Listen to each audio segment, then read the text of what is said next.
Well, welcome everyone. If you just joined, we would love to hear a quick introduction from you in the chat of where you are based and where you are doing surveys. It's great to hear from everyone who's already chimed in. Thank you.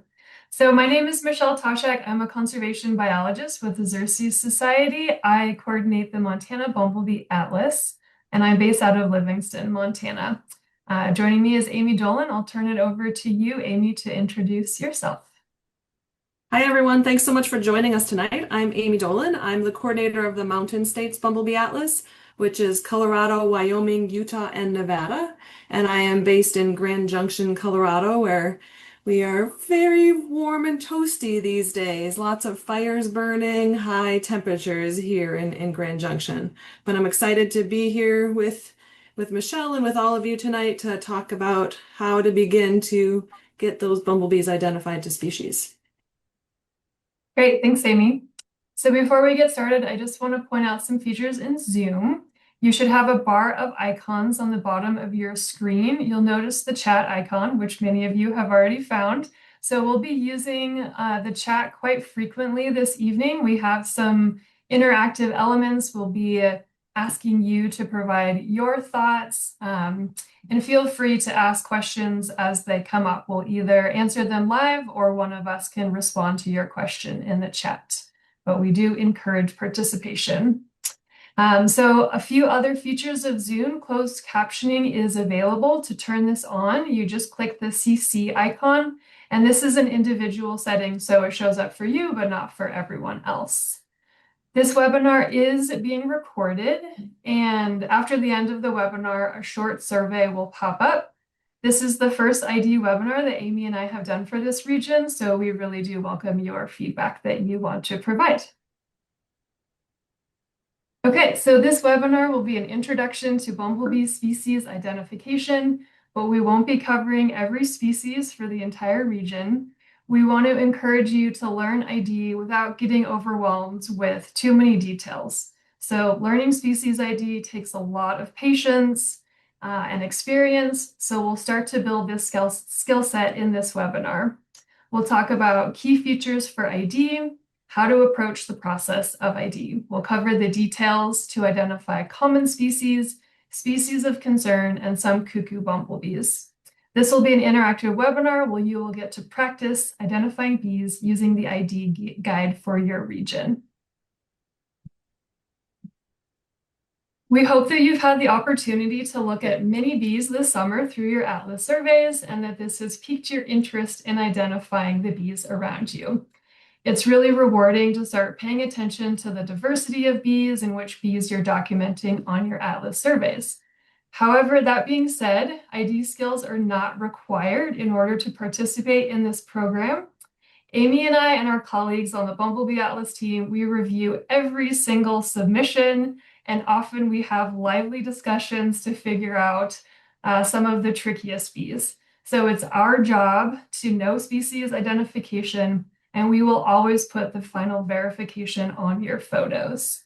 We hope that you'll continue to learn ID if you're interested to learn, but the most important part of being an Atlas participant is to understand the key characteristics to photograph and submit high-quality photos to Bumblebee Watch.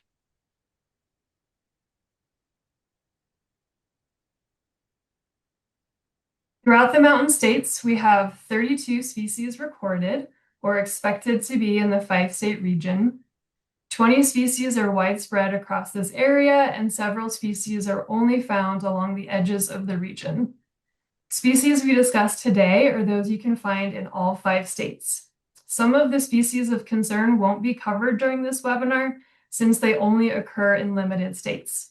We won't be covering all 32 species, but we'll focus on the process for ID and highlighting a number of the species. Our region is especially tricky with bumblebee ID since we have such high species diversity. We'll talk a lot tonight about the hair color patterns, which are the easiest features to look at, but sometimes we need to see additional features like the cheek length or the presence of a pollen basket. Please note that some species have many different color morphs, and this variability can make ID tricky. Many species look alike, such as the 3 shown on this slide. We'll cover some lookalikes in this webinar so you can hone in on those necessary features. The quick field guides that Amy and I have developed are not comprehensive guides. They don't show every species or every color morph in our region, and they're limited to female bees. You'll get some practice using these ID guides this evening, so please have this ready to access. If you don't have this guide handy, you can access it on the Mountain States Bumble Bee Atlas website, and Amy is dropping links in the chat to the specific links for Mountain States or for Montana. You don't need both of them, just choose whatever region or state that you're in. If you want a deeper dive into Bumblebee ID, there's a few resources that I can recommend.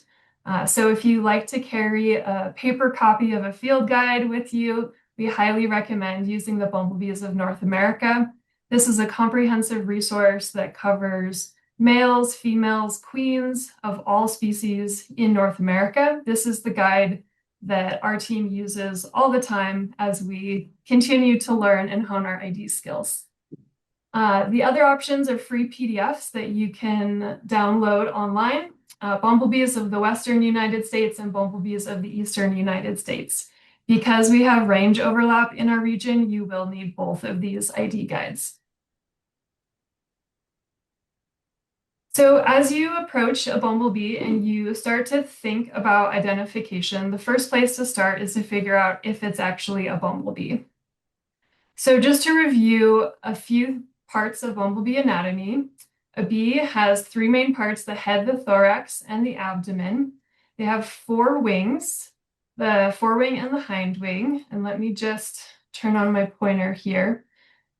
So the hind wings are actually quite a bit smaller. Sometimes when the bee is resting and its wings are folded, you can't really see that hind wing. But as you spread the wings, you can see that there are 4 wings. They have eyes on the side of their head, and they have a pollen basket or a corbicula. So this is a shiny groove when it's empty, surrounded by this fringe of hairs. And when it's full, it's packed with a little bit of nectar, and you'll see these huge pollen balls on their legs. They are quite large compared to other bees, and they have these round, hairy bodies. So the abdominal segments are broken into these different sections called tergites. We'll refer a lot to the color patterns of the tergites throughout this webinar. If you want more information on how to tell bumblebees apart from other lookalikes, check out the latest short video in our training series titled "Is It a Bumblebee?" And Amy can drop a link to that video. It's also available on our the training section of the Bumblebee Atlas website.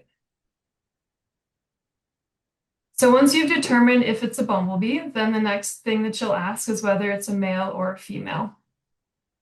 So females have 6 tergites, males have 7. Males just appear to have a longer abdomen because of this. So even if you can't count the individual tergites, the male just appears elongated. The females have 12 antennal segments and the males have 13. So again, you may not be able to count these individual antennal segments, but you can see that the males just appear to have much longer antennae. The females are carrying pollen, so you can see kind of the side of this pollen basket here, and the males do not have a pollen basket, so their legs appear more slender. Females have a stinger and males do not. And females are just generally more rounded and males are more elongated. Then you want to determine whether it's a cuckoo bumblebee. So a non-cuckoo female will be carrying pollen. So she's got this nice pollen basket here. And a cuckoo female on her hind leg, she does not have a pollen basket. Cuckoos are generally larger than normal bumblebees. They have very thick exoskeletons and they just look tough, like they're ready for battle. They have a very strong stinger and yeah, just a little bit larger. And then you can start thinking about which species it is. So in order to ID a species, we need to take note of a number of features. So first, notice the color of the hairs on the front and the top of the head. This is called the vertex, the top of the head here. And you also want to look at the cheek length. So the cheek length is the ratio, the length to width ratio. So this is the space underneath the eye and above the jaw. So this is a very important feature for identifying to species. So this is why we train you to take really good photos of the head.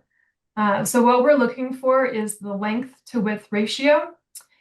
Is it a long cheek bee or a short cheek bee? So let me move to the pen here. And this example on the left, so you draw a line underneath the eye to above the jaw. And then the width is this section right here. So the length is shorter than the width. So this is a short cheek bee. And you guessed it, this bee on the right is a long cheek bee. So if you do the same thing, if you draw underneath the eye to the beginning of the jaw, you have a very long section and the width is shorter. So this is a long cheek bee. Then you have all the variation in between. So these are two ends of the spectrum. And it can be especially tricky because you'll have, in the ID guides, it will say slightly longer than wide or slightly shorter than wide. So this is a very subtle characteristic. This is something that takes a lot of practice, but as you're catching and handling bees, you can start to notice, does it have this very elongated looking face, or is it kind of a shorter heart-shaped bee face? Often it's best to look at this feature on your camera since it can be very hard to see in the fields. And the most important thing to remember here is to take high quality photos where you can see this feature. So I really prefer this angle from the side rather than kind of a direct head-on mugshot so that you can clearly see the cheek length of the bee.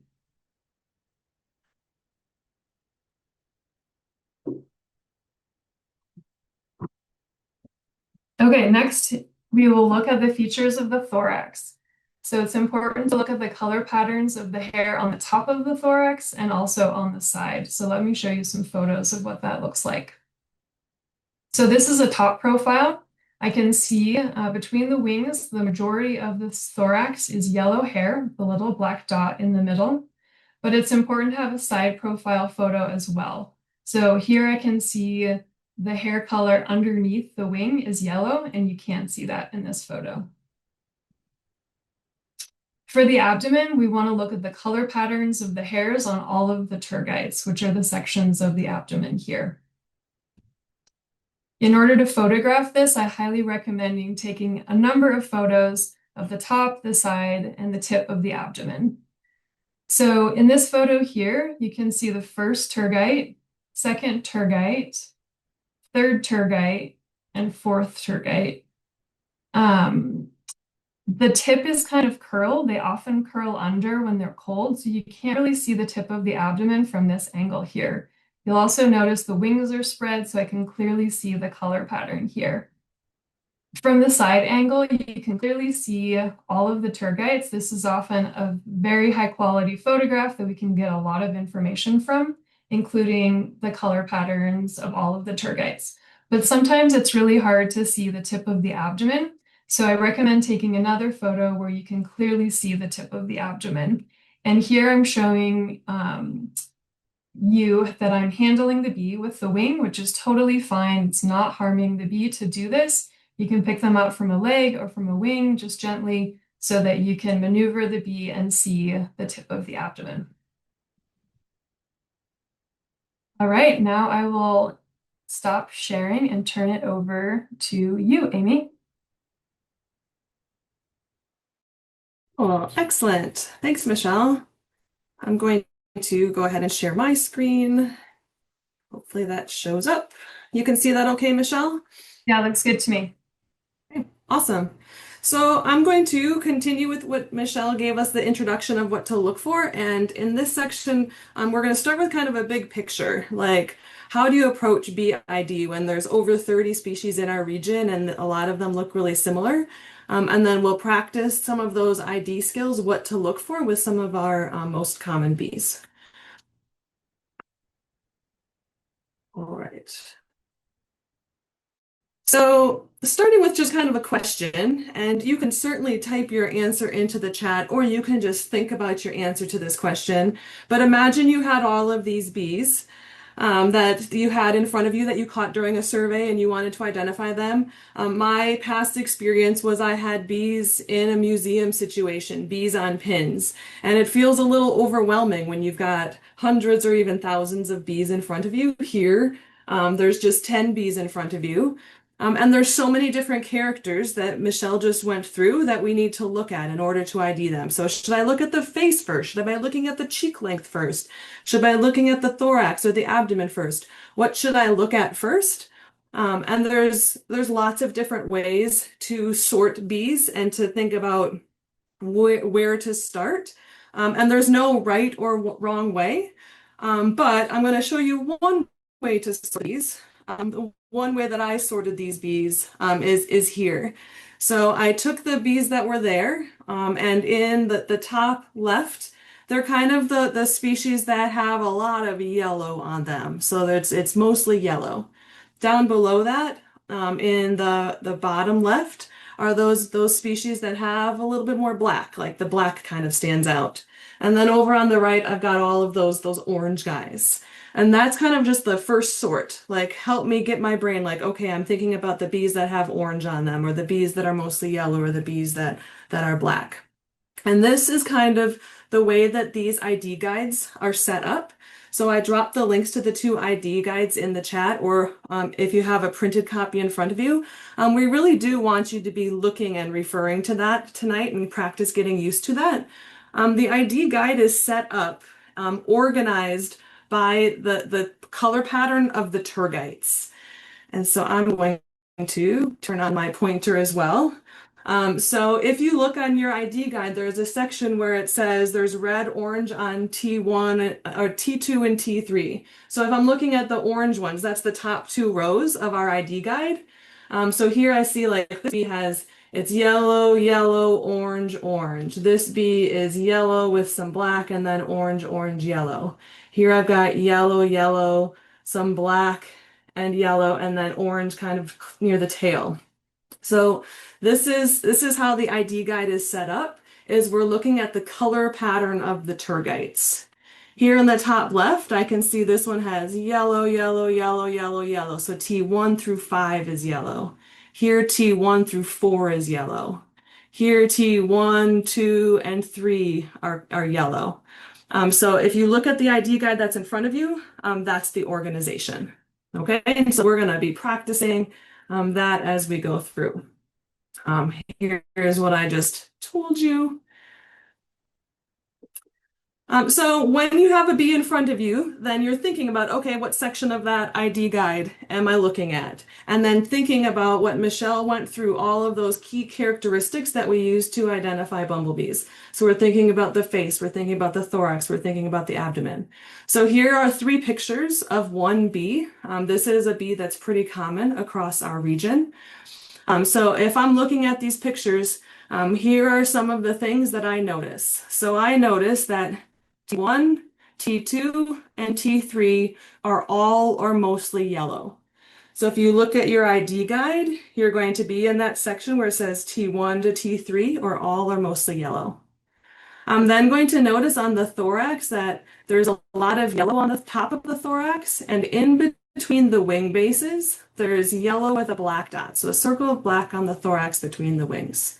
So that's a key character that I'm going to look for. If I look at the middle picture and see a different angle of this bee on the hind leg, I can see that this bee does have a pollen basket. There's a little dusting of pollen there, so it's not super shiny right now, but it's also not packed full of pollen. These are when it can be really tricky to see if a pollen basket is there. Sometimes people look at this and wonder, is this a male bumblebee? Because I don't really see the pollen basket, but it's here. And then I can see on both of these pictures that like the tail, the end of the abdomen is black on this bee. And then looking at that face picture, I can see that the hair at the base of the antennae and the middle of the face is mostly black. The hair at the vertex, the top of the bumblebee, I can see on the middle picture and this last picture is mostly black. And then if I'm looking at that cheek ratio that Michelle was teaching us about, this is tricky. It's a really hard character and you have to get just the right angle. Sometimes there's weird glares, but this cheek is a little bit longer than it is wide. So these are some of the key characters. If you have your ID guide in front of you, I'd love all of you brave people to type into the chat, what species do you think this is based on these characteristics and the ID guide that's in front of you. Oh, Suzanne, you're right on top of it. Nevadensis, Nevada, Bombus nevadensis. Brave and accurate. Very nice. Nice job, everyone. So this slide that I have now is telling us that you are correct. Yes, this is the Nevada bumblebee Bombus nevadensis. We have slides like this all throughout the presentation. We're not going to read each of the bullet points. It's kind of, there's a lot going on these slides, but it's kind of a summary of the key characters that, you know, if you want to go back and look at the recording of this webinar later to see some of those things, or just kind of practice, like what are those key characters? So Bombus nevadensis, here's the summary of the key characters that we look for on the head, the thorax, and the abdomen. This, like I said, is a pretty common bumblebee all across the 5 states of our region. Here are the dots where it's been seen. Here is our little cartoon picture of Bombus nevadensis. And if you look at these pictures, really pay attention. The details that we're asking you to look for are here. So you can see there's black on the face, black on the top of the head. There's that black spot between the wings, and then you've got T1 to 3 are yellow there. These are bees that are really obvious to people, especially in the spring. Bombus nevadensis is a very large-bodied bee. So when people see these queens early in the spring, it's like, whoa, what is that? That's a huge bumblebee flying by. They also have short, even hair, and like I mentioned, they're common across the West. Throughout the webinar tonight, we're also going to be showing like this second slide for each of the species that we kind of highlight, just to show you some of the variation.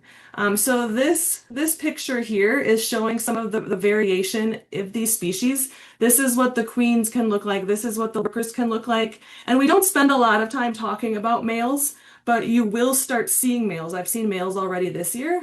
So it is helpful for you to just see what the males look like. And these color morph pictures are in the bumblebees of the Western United States and the bumblebees of the Eastern United States, those free PDF resources that Michelle highlighted at the beginning of the webinar. So there isn't not a lot of variation in the Nevada bumblebee. It's usually one that people get pretty good at identifying right away once they start seeing it. But as we get into later summer and fall, the males look a little bit different. So these 3 pictures here are pictures of nevadensis later part of the summer. Some of the males look a little bit like flies because some of them have these really large, enlarged eyes because they perch like this male here is doing, and they watch that area. They're watching for the ladies. And so they have these big eyes to help them to be watching the area. And then Bombus nevadensis males typically have orange. So when you start to see males, there's a handful of species that have orange at the tip of their tail, and that can help you to narrow it down. On our quick guide that we're using tonight does not have male color morphs. Most of what volunteers see during Atlas surveys throughout the summer are females, and so our guide is for females. But we just want you to see a little bit tonight what the males look like, whether they look like the females, and sometimes they don't look very much like the females at all. All right, so nice job identifying the first bumblebee that we went through. Before you type your answer to this question in the chat, don't. I don't want you to give away if you know what this species is. But what I want us to look for, and what I do want you to type into the chat, is look at the picture of this species and identify what are some key characters that are going to help us to identify it. So type in the chat something that you see on this bee that's going to help us to figure out what species it is. You can just identify one character that you see. Nice. There's a pollen basket on the leg. That one is pretty easy because there's a good pack of pollen that's there. There's yellow on the face. 2 orange segments is really important. Paying attention to where those orange is important. I'm seeing some people being brave and trying to identify the cheek length of this one. Again, the angle makes it tricky. This is one that is classified in the keys as a square cheek, so it's just about as long as it is wide. But I'm glad that we're looking at that. So I see this the length of the cheek is about as the same distance as the width. There's yellow hair on the face. There's yellow on the top of the head. On top of the thorax, there's a black band between the wings. And in front of and behind that band is some yellow hair.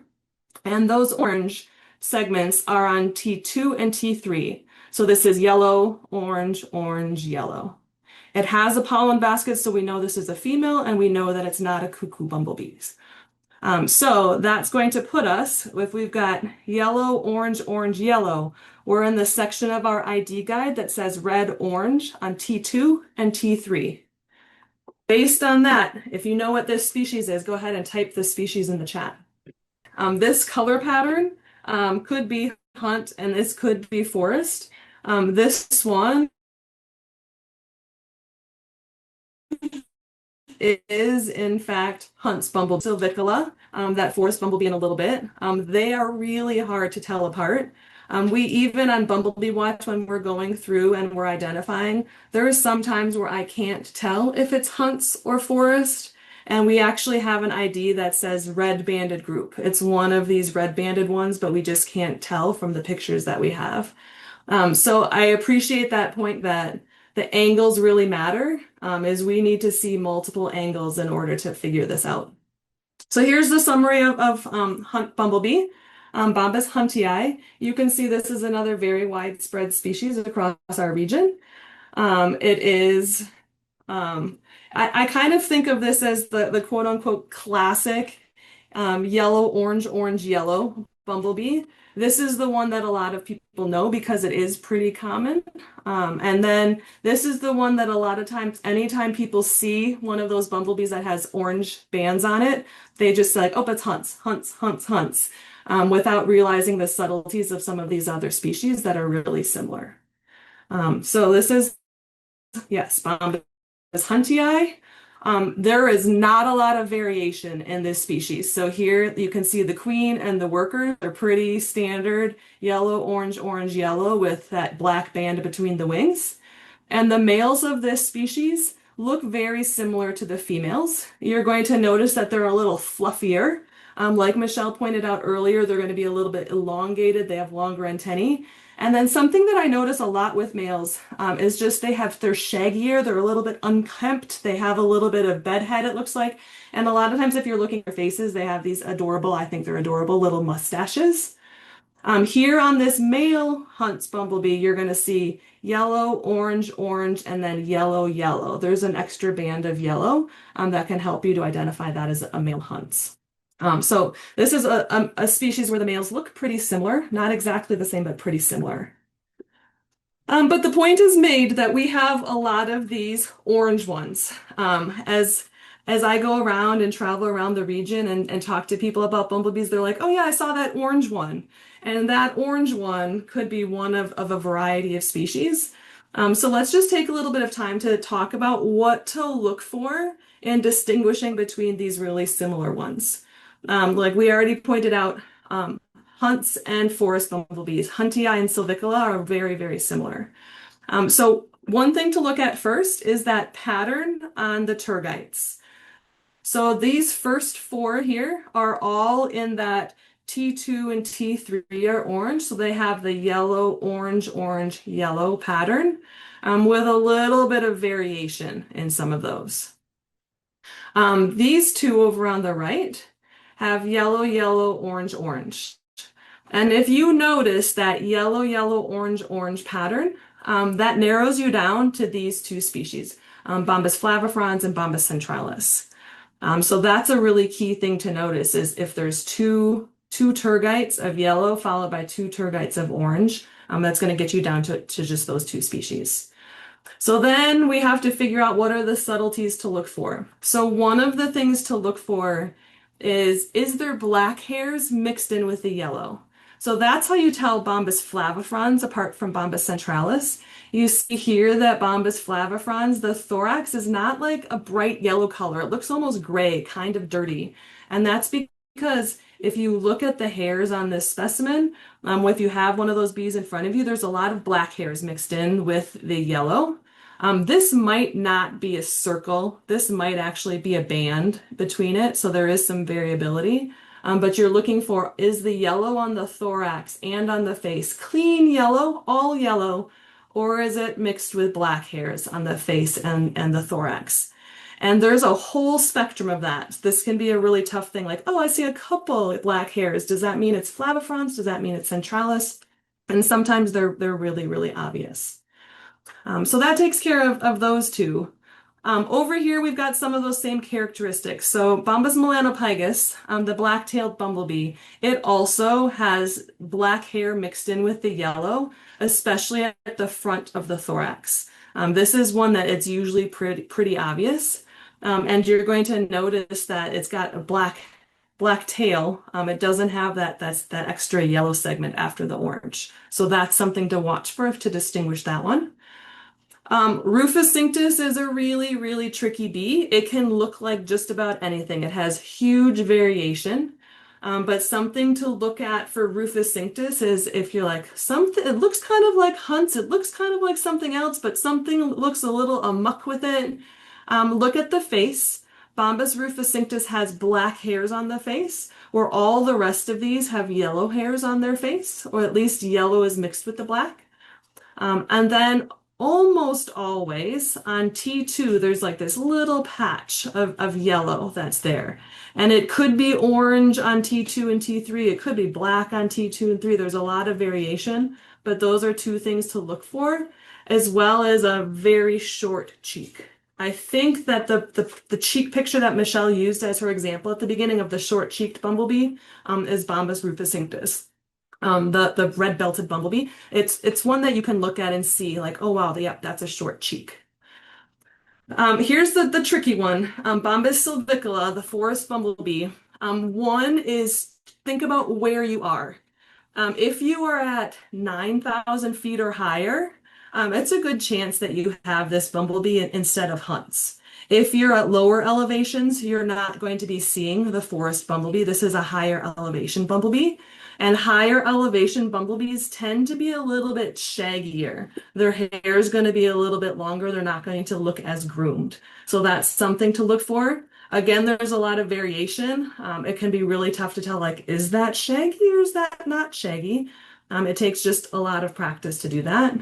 The other thing to watch for to distinguish this forest bumblebee from the hunts bumblebee is looking at T5. On Bombus sylvicola, there's yellow, at least like fringes of yellow at the edges of T5. Sometimes it's more pronounced.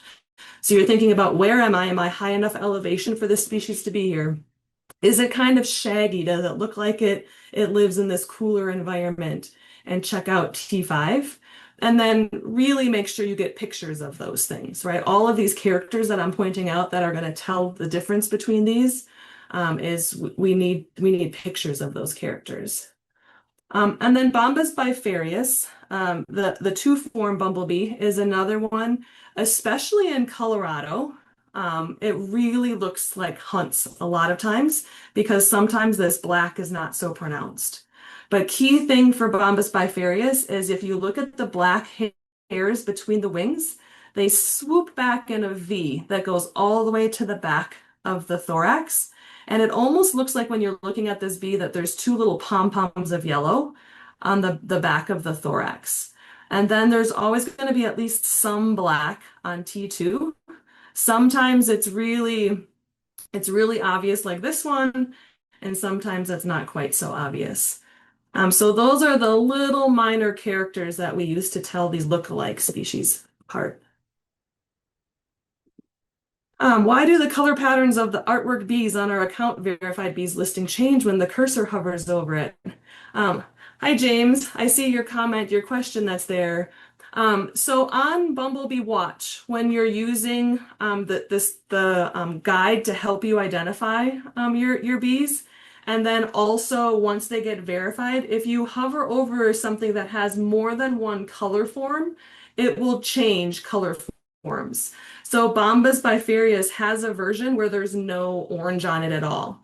That is just yellow with a lot of black. And so if you have that species, if you hover over it on Bumblebee Watch, you'll see the different color forms of it. Okay. So when we get into some of this distinguishing between similar species, we're getting into the weeds. We're looking at some really subtle differences.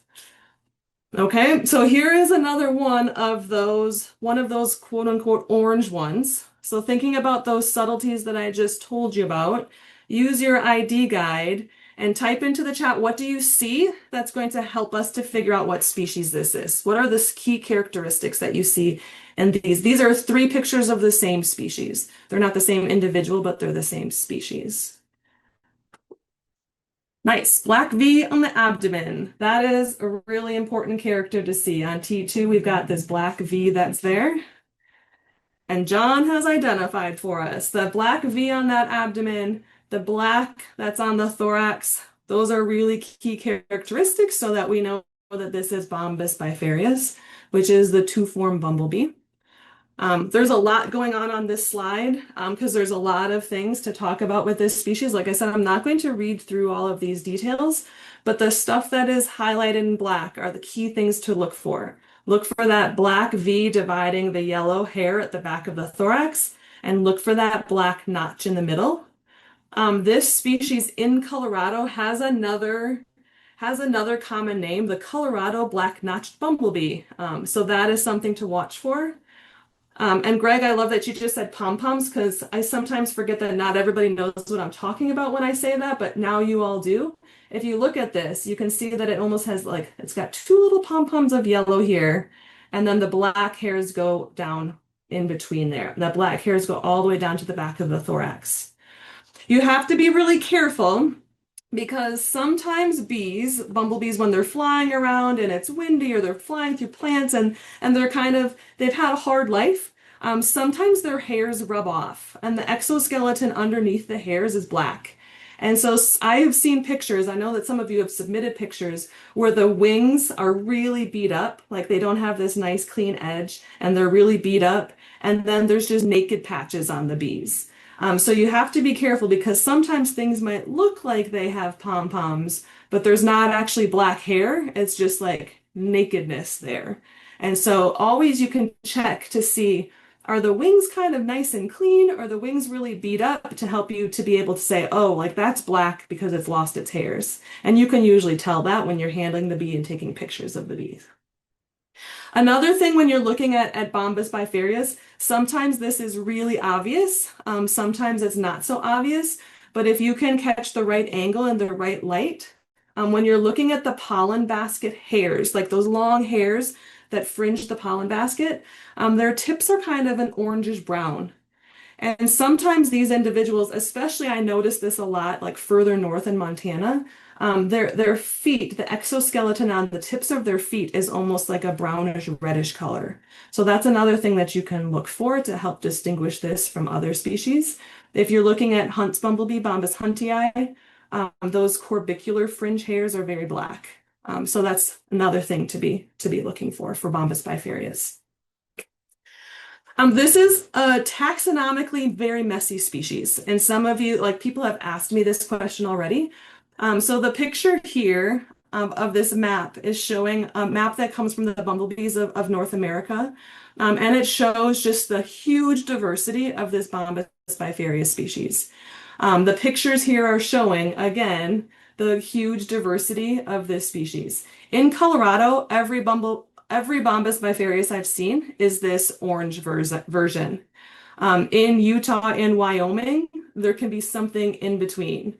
When you get up to Montana and Idaho further north, you've got these in-betweens, and then you have some that don't have orange on them at all. So there's this huge diversity of color patterns with Bombus bifarius.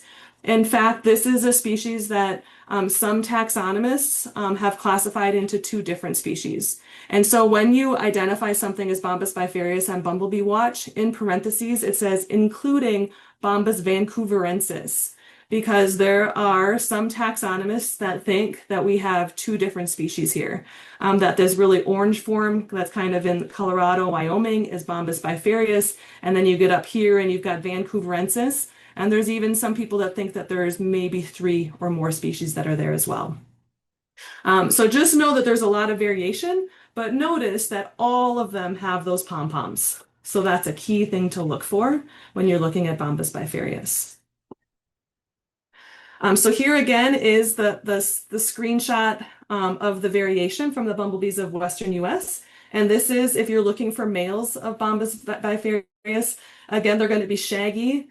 They have little mustaches. They just like I said, they tend to look like they have bedhead, and they can vary just like the females vary. So in Colorado, we tend to see more of them that look more like the female color patterns. And then when you get up further north, then you see these darker versions, and there can be things in between as well. So these males can be really hard to identify because there's so much variation. I wanted to make sure that you know Bombus bifarius and Bombus huntii because these are two of the most common species across the 5 states of our region. These graphs are showing the species that were collected by Bumblebee Atlas volunteers in 2024. And you can see in both the mountain states and Montana, bifarius was by far our most common species. And then in the mountain states, Hunt's was very close behind. And in Montana, Hunts didn't stand out as a top collected species as much. But I also think that because they did a lot of forest service land, like forest land collecting last year. So I'm wondering if they get more on the lower elevation places, if there'd be more hunts. So those are two really common species that we wanted to make sure that you knew and are able to identify. All right, so I'm going to stop sharing and we're going to switch so you can take a break from my voice and you can have Michelle tell you a little bit more about species of conservation concern and some of our data deficient species. Okay. Yes, so now we will cover some, but not all of the species of concern and data deficient species. These are really important to know for doing your surveys. We really want you to be on the lookout for these species. And if you're out going about your business and you see one of these species, it's a great thing to do to capture photos of them and submit them to Bumblebee Watch's incidentals. So we will follow a similar format of how Amy has been doing these. So I would love for you to type in the chat, what are the features that you see of this species? So these are 2 different individuals, same species. What do you see?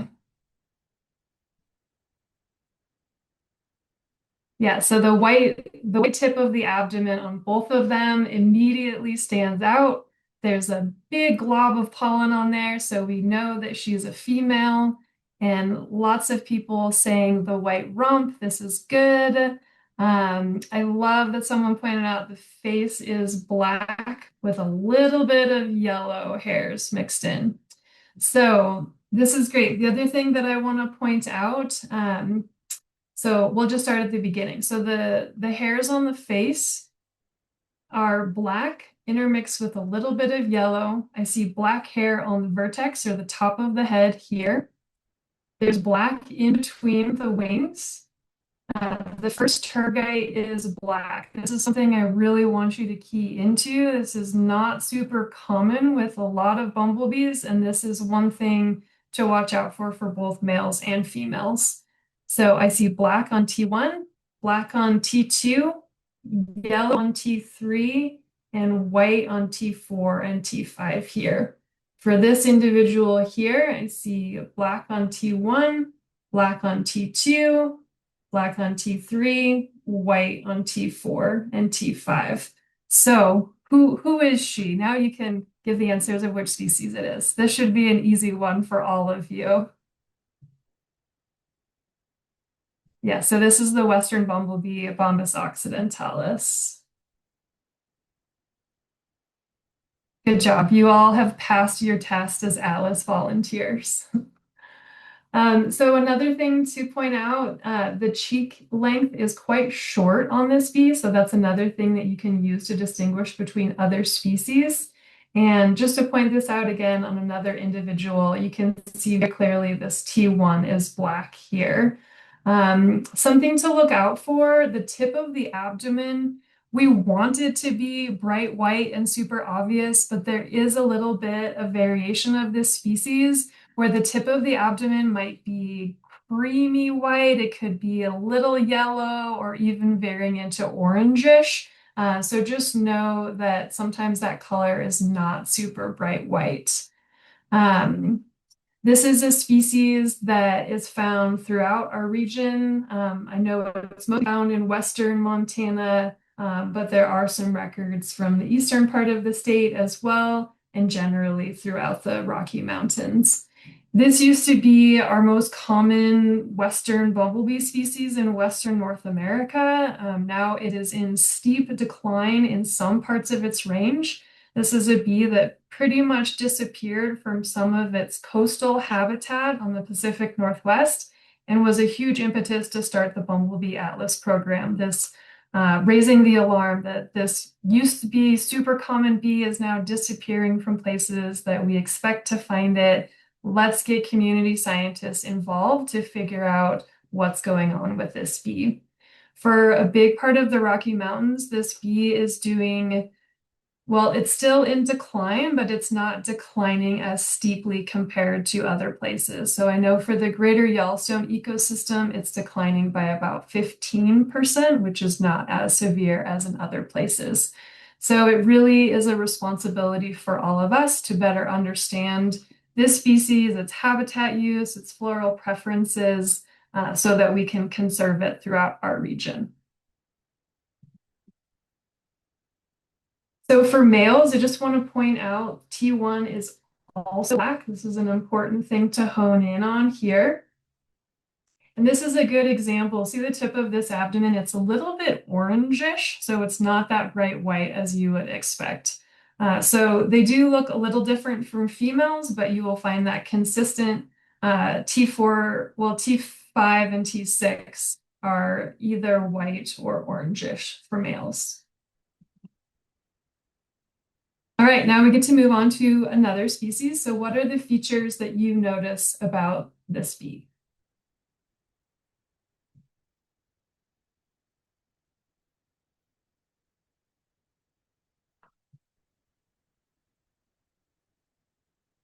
Yes, very yellow on the thorax, super yellow. There's no black thorax spot between the wings, that's correct, or it's very faint. Yellow head on the top of the head. Let's see, what else? T1, T3 yellow. So yes, all of these features are incredibly important. I love how you're starting to notice some of these subtle characteristics as well. So the hair on the front of the face, it's kind of hard to tell with this photo. I apologize that some of the photos in this presentation are not the highest quality, but these are the photos that we're getting in Bumblebee Watch. So you get a clue into our world as we go through and identify. Sometimes it feels like forensics with some of these photos, but you can see black hair here on the front of the face and yellow on the vertex on top of the head. The thorax is entirely yellow, it's yellow underneath the wings. And T1 through T3 are yellow. We've got a little bit of a crescent shape, which you can see more obvious here, dipping into T3. And the rest of the abdomen is black. And as Peter mentioned, this is also a short cheek, so way to go on seeing the cheek from those photos. So yeah, as I mentioned, here's another photo. You can see this all yellow thorax. This one has a tiny little black spot, and that crescent shape on the abdomen.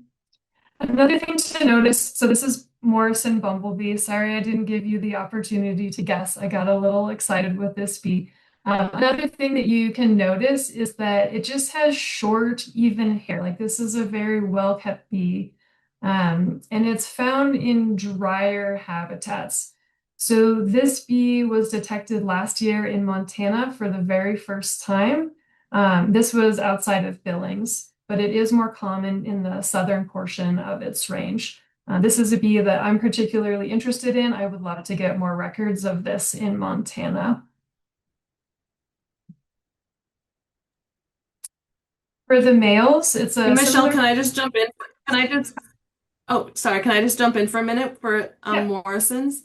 Once you see Morrison's, almost always it stands out because the shade of yellow is just like a really bright, it's a different shade of yellow than Nevadensis and some of the other yellows that we see. It's kind of like this brighter mustardy yellow. I can say usually, not always, and it doesn't always show up clearly in the pictures. But that is something that when you're out and you're collecting, you're looking for bees and catching bees in Atlas surveys, it's like, whoa, like there's something weirder, like that's a really bright yellow, and you can get excited because maybe it's Morrison's. So just wanted to yeah. add. Thank you, Amy. That's a very good point. I appreciate that. So for the males, it's a very similar color pattern as the female. But what do you notice about these boys? Is there anything different in these photos that you see?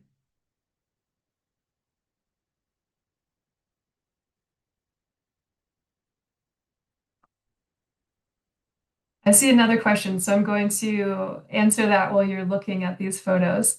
So the head hair looks black. So um, let me go back. And Amy, you can chime in, but I believe that the hair on the front of the face is black and the top is yellow.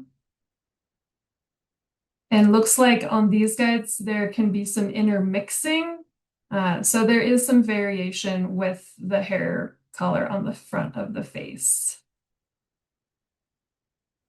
Okay, so for the boys, so I see some key features that are being pointed out here. I see the long antenna, so that's a good thing to notice. And look at these gigantic eyes. So these boys have huge eyes. They're looking for mates, and this is something that makes them stand out compared to other species, are those large eyes. So good job for you to notice those characteristics.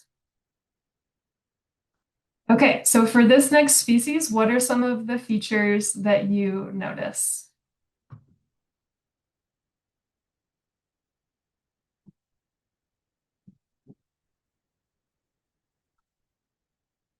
Yeah, so the first thing that's been pointed out is how long and shaggy this hair is. So that is a very good feature to notice. The hair is kind of pale yellow. That's also a good thing. And the face, the color of the hair on the face is mostly black. Very good. Okay, so what I didn't tell you about this bee is that you were up in the high country, very high elevation, and you found this bee. So this is a high elevation specialist. And one of the first things that I notice about this bee is a very long cheek, like super pronounced long cheek. This long, shaggy hair makes it stand out as well. You have T1 and T2 are yellow. T3, you can actually see it better in this photo. It's split between black, and then you have this yellow fringe here. So you can see it from the side here as well. And then you have orange on the tip of the abdomen.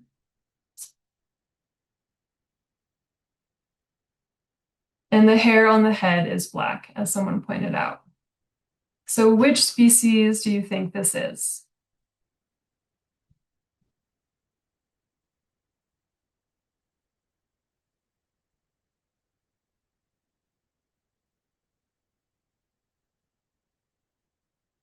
Ooh, seeing some different answers here. This is great. This is a tricky one. Okay, so this is the high country bumblebee. So a number of you got this correct. This is Bombus curbialis. We don't have a lot of information about this bee because it's found in these high elevation habitats.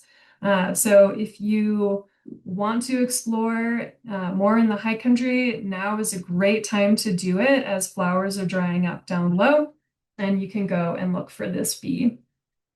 So you can see this hair on the front of the face, and the top of the face is mostly black. You've got a few yellow hairs mixed in here and a very long cheek. Um, yeah, this is just a great photo. It's not quite as shaggy as the other ones that were shown in the earlier slides, so there is some variation to the length of the hair.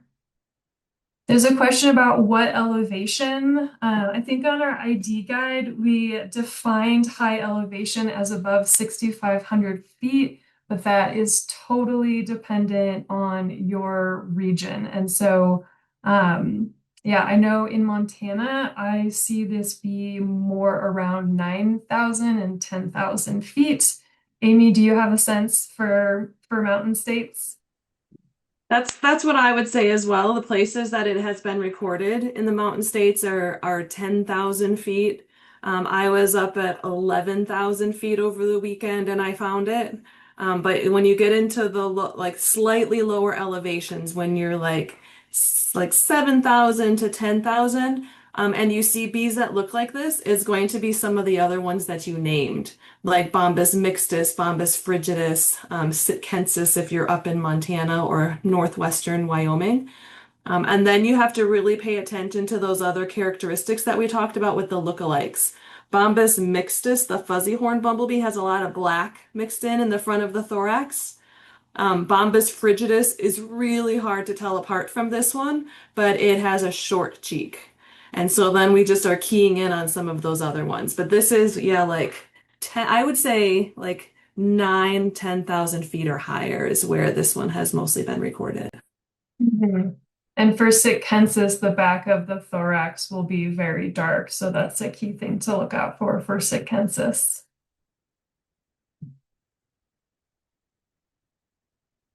Yeah, so the mixing of the hairs can be confusing. So the diagram is showing black mixed with yellow, with more black on the top of the head, but there is variation with that as well. So this is a great thing to point out because our ID guides can't show all of the variation. And so you often have to take a look at multiple characteristics and pair them all together before figuring out what species it is, rather than just looking at one characteristic alone. All right, so if you thought the females were long-haired and shaggy, take a look at these boys. They are so fuzzy and adorable. So I love these photos. This particular individual was super fuzzy, so I just had to include it. Um, so a few things to mention here for the males is that the underside of the abdomen has this yellow shaggy hair. And there is, you can see this hair on the legs is kind of this bright orange hair. So that's another thing to look for. That's a very subtle characteristic. But you have generally a very similar color pattern to the female, where you have yellow on T1 and T2. T3 has black with a yellow kind of on either side. The yellow line doesn't go all the way through, and then you have orange on the tip of the abdomen. And this is a great photo of this long cheek here. You can see at that angle just how long that cheek is, which you really need to notice for Curbialis. All right, on to our next species. What are the features that you notice about this bee?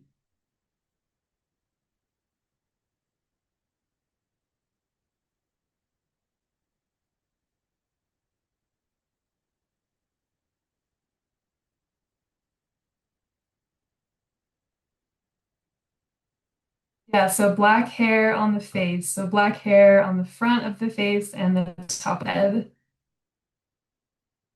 So a lot of black on the thorax.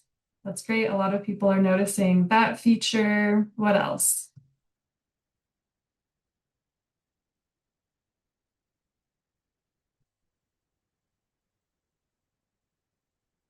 There was a comment about the wings. Sometimes when bees are chilled, their wings are kind of stuck in this unusual pattern, but that's completely normal. Yeah, so I see T1 is black, but I want to point out here, it's hard to see from this angle. Part of T1 is black, and the rest of T1 is yellow. T2 to T3 are yellow, and then the rest of the abdomen is black. Yeah, and you were correct on the black hair on the front of the face and the top of the head. So which species do we think this is?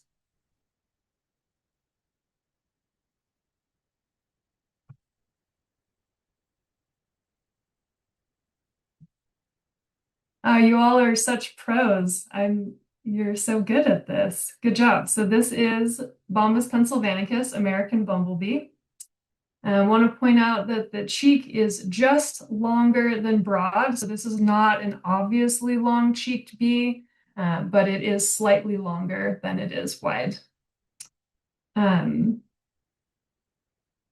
This is a little bit more common in the southern extent of its range. It is more shown to be in decline in the northern part of its range.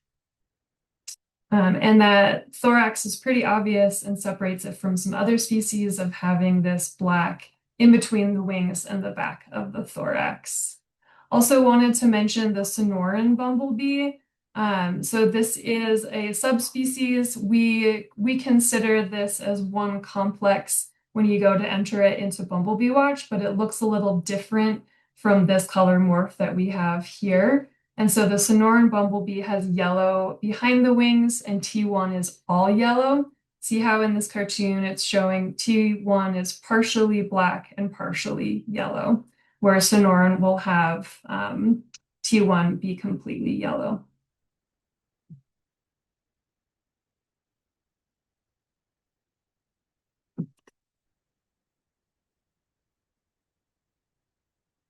Okay, so there was a question about how to differentiate between American, so Pennsylvanicus, and yellow banded. I'm remembering my common names here.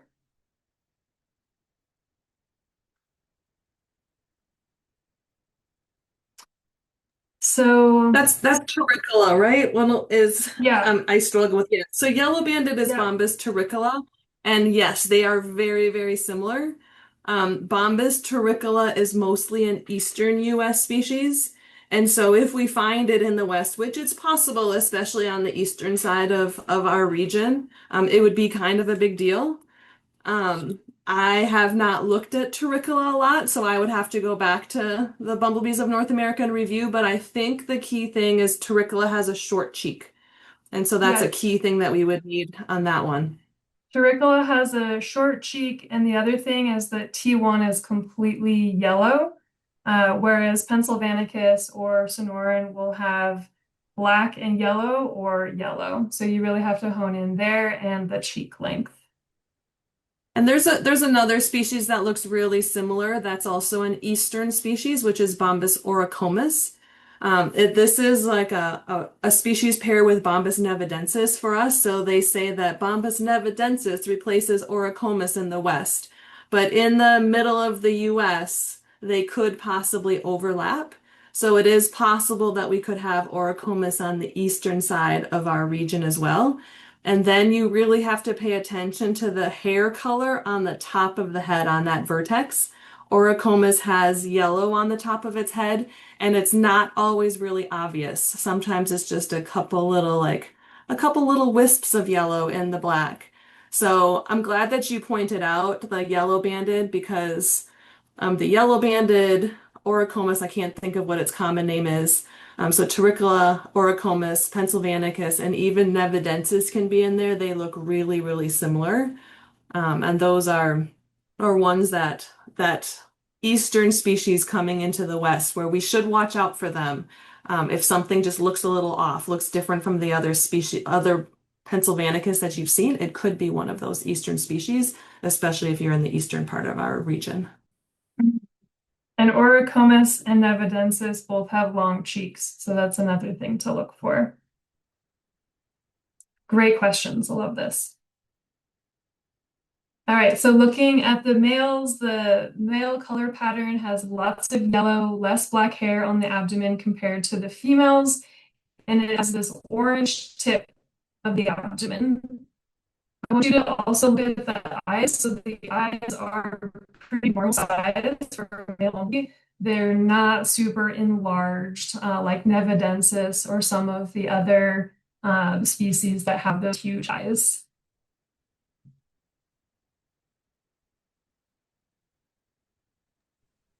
Okay, Amy, I will stop sharing and I will turn it over to you.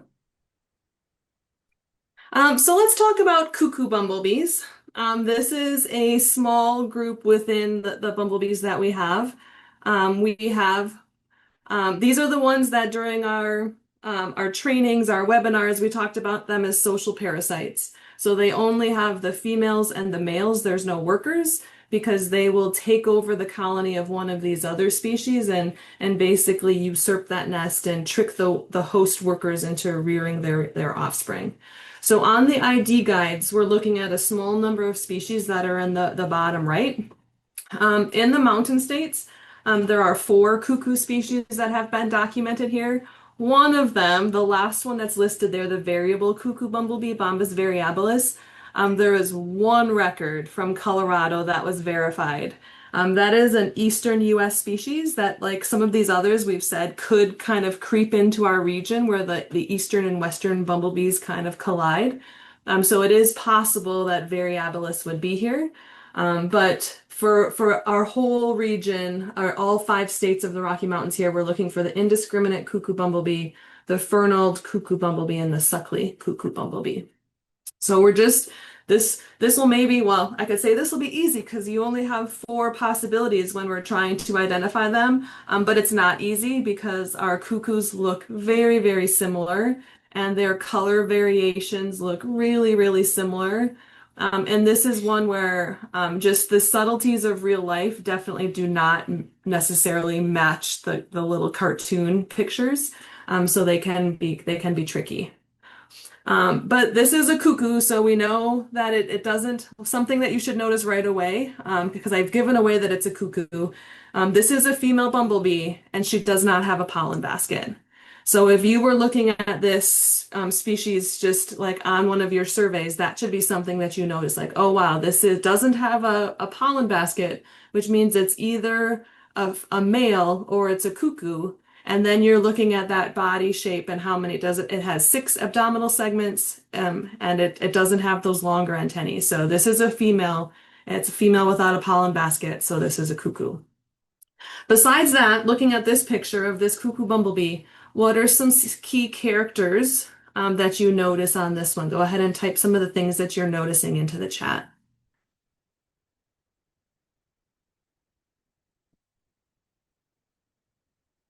Yeah, nice. So on the thorax in between the wings, there's a black stripe. So we've got that yellow, black, yellow on the thorax. Great observation.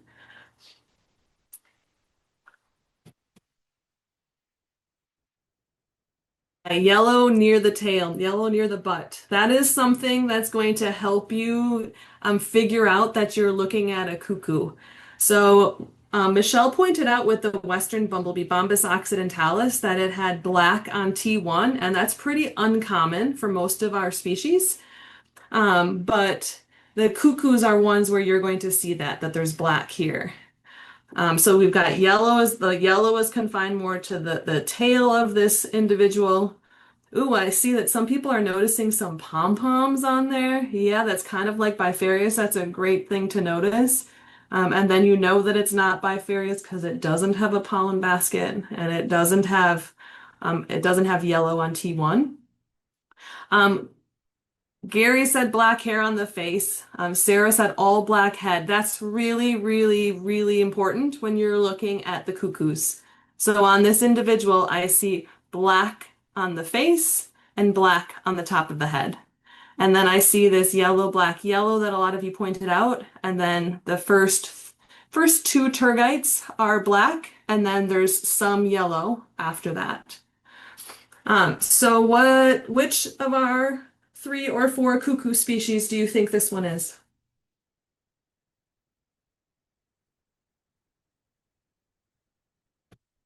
Nice. You guys are excellent at this. This is Bombus sucklei, the suckly cuckoo bumblebee.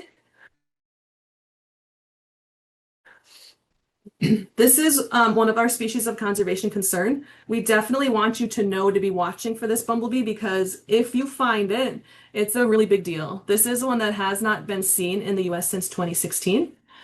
This is a cuckoo bumblebee that is host specific. So the bumblebee species that whose nests it takes over are Bombus occidentalis in the western bumblebee, which Michelle talked about, how its range is in decline. The other two species that are listed here as host species, Bombus turricula and Bombus affinis, both of those species are in decline.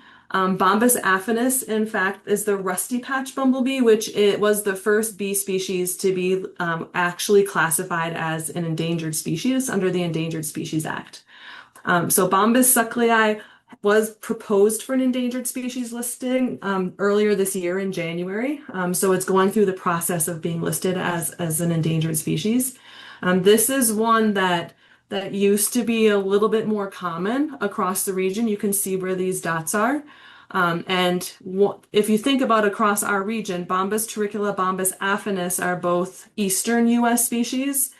So we're looking for Bombus occidentalis, and where there's strong Bombus occidentalis species populations is possibly where we could find Bombus sucklei, the suckly cuckoo bumblebee.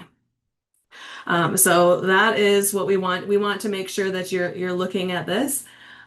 This is really like I said, these are tricky. There's a little bit of variability in the suckly cuckoo bumblebee. And I like some of the ones that I've seen don't exactly match the cartoon picture that we have on our guide. So here is some of the variation that you can see. But the key thing that some of you pointed out is that you've got, oh, let me turn my little pointer on. Black on the face and black on the top of the head. And you've got all of these black tergites 1 to 3. So that's a key thing to look for. You can see in one color variation that there could be a little bit of yellow on the tip of on the top of the head. But really that black is a good thing to be looking at if you catch a cuckoo bumblebee and think that it could be suckly, is make sure you get really good pictures of that. So we want you really to be watching for this, as I'm kind of overemphasizing a little bit. But remember, when we're looking for a sucklei, you're looking for a female that does not have a pollen basket because she's a cuckoo. I'm looking for that T1 and T2 is black. T3, 4, and 5 is predominantly yellow, but it's variable. Sometimes the yellow is like fringes on the edges. Sometimes the yellow goes all the way across. So you're looking for some yellow on those tergites. And then really looking at that black hair at the middle of the face, at the base of the antennae, black hair on the vertex. This next thing to look for is really, really tricky and hard to see. But this is another way to distinguish sucklei from our other cuckoo species. So S6, so S is the sternites. So we call the top of the bumblebee the tergites and the bottom of the abdomen sternites. And you can count them underneath like the belly of the bee the same way you can count the top. So there's S1, S2, S3, S4, S5, S6. So if we had this bee flipped over, we're looking at its last segment on its underside. And here it's broadly triangular without a narrow spine at the tip. Some of our other cuckoo species, it's almost like it's almost looks like another stinger. Like it's really pointy at the tip, and this one is not. And the other thing that we look for on that sternite is there's these large keels. There's these, that's what they call it in the key, but they're ridges. So there's like these big ridges that are part of the exoskeleton of this bee. So I guess what I'm telling you here is if you think you have sucklei, get really good pictures of the tail. on the top and the bottom, because some of the key characteristics that we're going to use to confirm that that is Sucklei and not one of our other cuckoos are those key characteristics that on T6 and S6. And it's like it's really tough to tell these apart. So if you think you find Bombus sucklei, that'd be very, very exciting. Make sure you record where you are and take lots and lots of pictures. If you upload something to Bumblebee Watch and say it's sucklei, and we look at it and agree that it might be sucklei, there's a really good chance that we're going to contact you and say, hey, what other pictures do you have? Tell us more about the habitat, because that'll be a really big deal. So make sure you take lots of pictures of all of those things, especially the face and especially the tip of the abdomen from the top and the bottom. If you do think that you find sucklei, because this is such a rare bee, it is proposed endangered. We don't want you to post that to social media and tell everybody where you found it, because we really want to protect these. We don't want everybody going out and tromping that area and searching for it and disturbing it. Let us know right away. And then when you upload your observations to Bumblebee Watch, there's an option where you can mark it as private, and we recommend that you do that so that it doesn't give the exact coordinates to everybody of where you found that. All right, so I'm not going to go through each of the other species of cuckoos, but I am going to just tell you like the key things to look for. Bombus insularis, the indiscriminate cuckoo bumblebee, is the most common cuckoo. This is the one that we mostly see. You're going to see that it has yellow on the face and yellow on the top of the head. And sometimes it's really obvious yellow, sometimes it's not. It's yellow mixed with black, but that's a key thing. On all of these cuckoos, you're going to have like T1, T2, and then usually T3 is going to be black, and then like this variability, like the tail of insularis can look very similar to sucklei. The same with Bombus flavidus.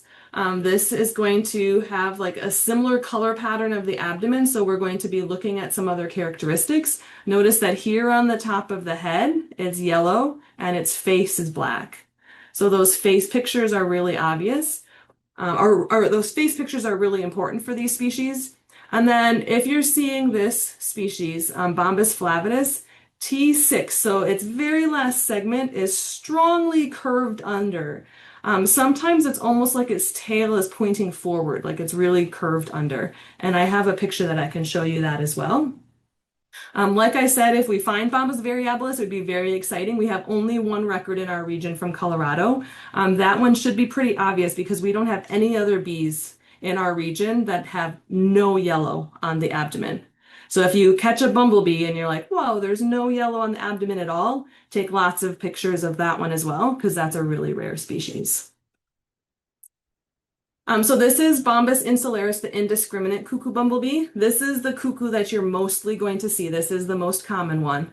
And so what I pointed out is yellow on the top of the head, yellow on the face, and then you've got that black, and then here you've got fringes of yellow starting at T3, then T4, T5. This can be really similar to suckleis, so you're really making sure you get the picture of that face on these as well. And then here's Bombus flavidus, the fernald cuckoo bumblebee. And the picture here on the right, you can really see what I mean by the abdomen tip is really curved under. So it's like almost pointing forward. You can see it a little bit hiding behind the legs here. So that's something you can look for. And then also on this species, it's got black on its face and yellow on the top of the head. So of our three most common cuckoos, insularis is yellow, flavidus is yellow-black on the head, and sucklei is black. But know that there's definitely some variation with those. But that is something that you can look at to kind of help you figure out if this is which of these cuckoos you have. These species, like I said, are all really similar. They all have a little bit of variability of how much yellow they have kind of near their tails. And you can see that even Bombus flavidus might have some yellow on T1. So noticing that it's a cuckoo is first step, and then distinguishing between them and looking for some of these subtle characteristics and taking really good pictures of them is really important. All right, so we have given you a bunch of common species. We did not like, we wanted to make sure that we went slow, that you could track us. We didn't get anywhere close to all 32 of the species that are in our region, but we will hopefully do another part 2 and maybe part 3 of ID webinar if these are helpful for you. But before we start wrapping up, I do want to tell you about Bumblebee Watch. This is where you upload data, but this can also be a training tool and a practice tool for yourself. So it's kind of hard because the names are right there. So it's kind of hard to quiz yourself when the names are there, giving it away. But you can go on Bumblebee Watch and you can see the observations that other people have shared. You can filter by which state you're in, so you can see like what do the bees look like in my area. You can filter by species. So here I'm looking at the white-shouldered bumblebee, Bombus appositus. And when you're doing, you can filter if you're looking at males or females. But when you do this, if you're trying to learn what they look like, make sure you're looking at, make sure you filter to verified, because those are the ones that one of our team members have looked at and like identified like, yes, that really is Bombus appositus in this situation. Before that is people like you that are practicing and learning, and there are always some incorrectly identified bumblebees, or even we have Bee Machine integrated into our ID when you're uploading. Bee Machine can get it wrong sometimes too. So if you're using Bumblebee Watch to help practice and to help learn the bees to see what the variation can be, make sure you choose verified on the filters. Okay, we did a lot and we could have kept going for hours more, but let's stop there for tonight and see if you have any questions. Feel free to type any questions that you have into the chat. We've got about 5 minutes for answering questions. Yeah, I can answer this Yes. one, and Amy can add on. This is something that takes a lot of practice. I prefer to do it with my fingers and just gently pry them open. You're really not harming the bee when you do this. A lot of people use blunt forceps, so that's like the insect pinning tool or insect handling tool that a lot of people use. You don't want to use a tweezer or sharp forceps because you can tear the wings. I also see people use like the tip of a pencil to help move it away. So there are some different options that you can practice with. Also, having a buddy is really important because if you are spreading the wings and the bee is starting to wake back up, it will try to close its wings. And so if you have someone hold the wings and the other person is taking the photograph, that definitely helps.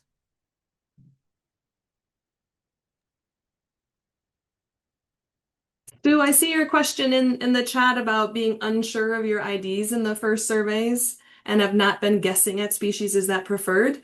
It is completely up to you. When everybody starts, people are unsure of their identifications. Maybe I shouldn't say everybody is. There's some people that are very confident, like right off the bat.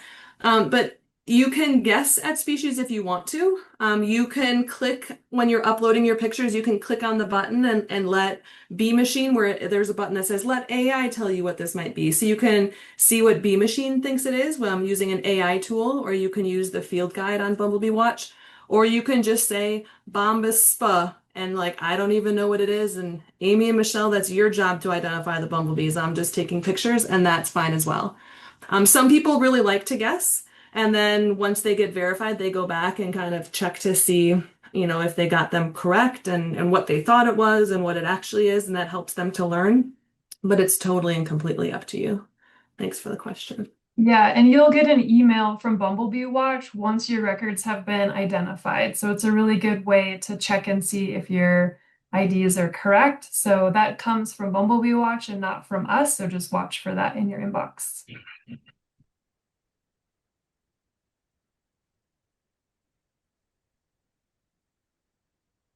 Great. Well, as we're wrapping up here, I just wanted to say thank you so much for your time and your interest to learn more about Bumblebee ID. You are going above and beyond as Atlas participants. We really hope that this is encouraging for you. ID takes a long time. It takes a lot of practice. Even after doing this for years, Amy and I get stumped on species and we deliberate and we disagree with our colleagues and we have great discussions about it. So this is something that we encourage you to continue practicing. Also, feel free to reach out if there's some that you are really stuck on and are trying to figure out. A great way to contact us is send us the link to the Bumblebee Watch record that you are stuck on, and we'll take a look and we'll identify it right away because right now we have many records to sort through. So thank you all for joining.